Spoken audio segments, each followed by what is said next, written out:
veiled attacks at President-elect Trump, his allies, and the millions of Americans who support him.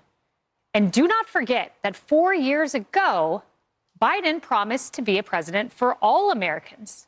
He repeatedly preached about unity. Here is how he began his presidency with his inaugural address. To overcome these challenges, to restore the soul and secure the future of America, requires so much more than words. It requires the most elusive of all things in a democracy: unity. Unity. With unity, write an American story of hope, not fear, of unity, not division, of light, not darkness. High hopes, unity, it's a beautiful thing. Well, watch how he ended his presidency. Whether we show the courage to stand up to the abuse of power or we yield to it. Abuse of power, abuse of power, abuse of power. The president's power is not limited. It's not absolute.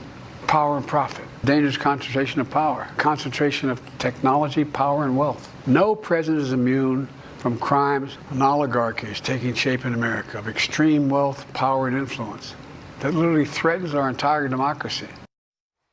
Kevin, I love to listen to these historic moments, and I love to keep tallies. And unity, the tally I kept, was nearly half a dozen when he began. It was nearly half a dozen abuse of power. He ends on a bitter note, not a high note. And I prefer Biden 1.0, not the 2.0 we saw last night.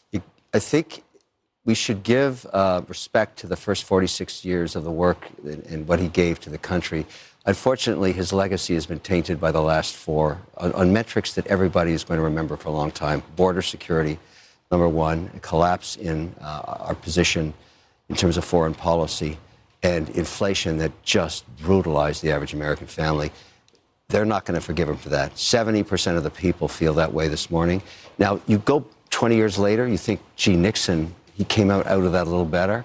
The same with Carter. I don't think they're going to forgive Joe Biden. It's going to be very tough. And I think he tainted his family name. I'm thinking, can a Biden go and become a board member of the Smithsonian, for example, today? I think they wouldn't do it. I think he's hurt his brand by pardoning his son after saying he wouldn't do it. And I don't want to beat up on a man who's served for so long, 50 years, but he did it to himself. It's not like anybody made him do these things. He did it to himself, and he made a lot of mistakes, and people are not going to forgive him for the three and maybe the fourth on the son.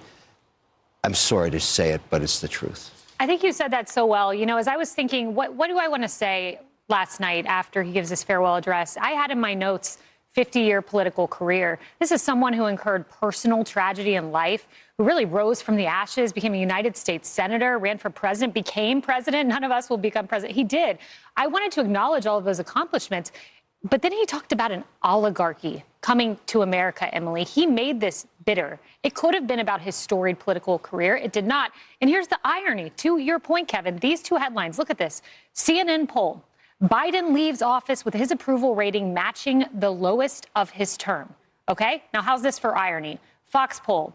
Trump is the most popular he has ever been. So the abuse of power, he warned, well, it's a pretty popular president coming in.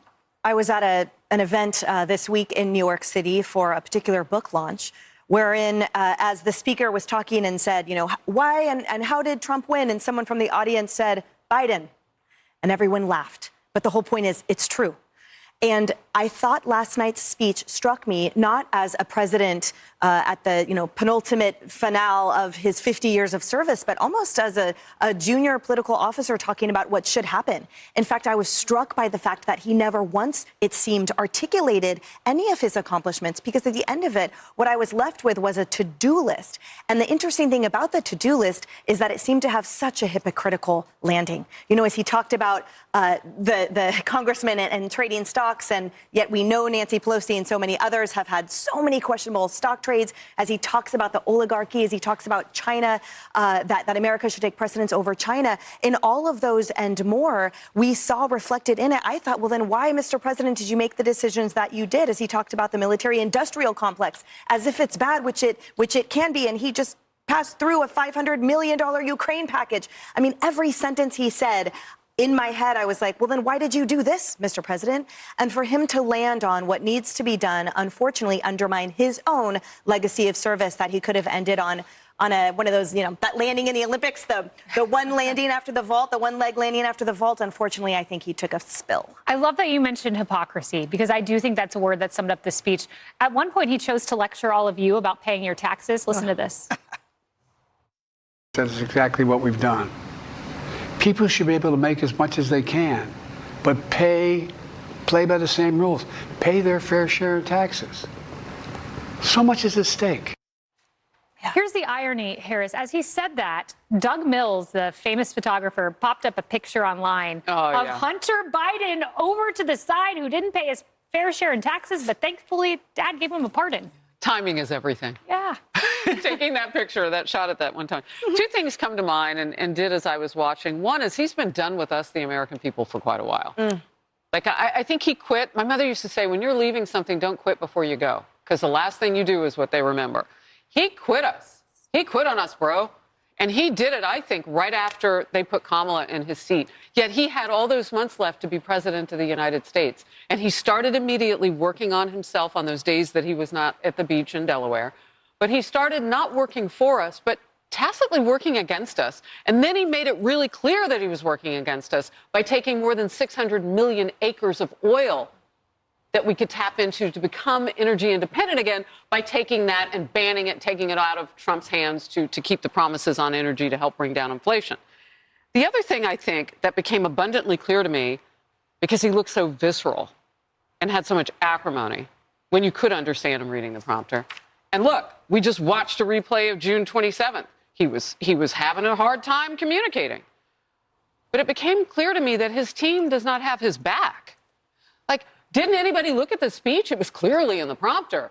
Like, why would you even go down a road where when the pertinent question gets asked, you're not prepped for it? Anybody could have told him that they would ask if the ceasefire and hostage release deal had anything to do with Trump's recent words about they'll be hell to pay if you don't let them go before Inauguration Day. He wasn't ready for that. And then reflexively, as he does, he's a mean guy.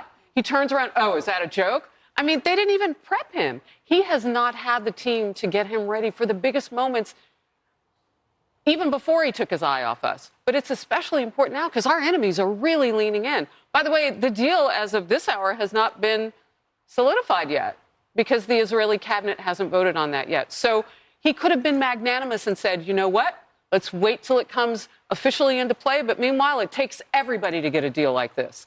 How hard is that? Jerry, on the point about the team, I was reading some interesting color this morning, some reporting. They were enjoying pizza in the West Wing. Nothing wrong with that. My staff, we used to order food. We ordered Domino's, actually, as a team, so nothing wrong with that. But they particularly enjoyed the oligarchy part that he mentioned. Now, when they followed up and said, who are the oligarchs, the team would not clarify.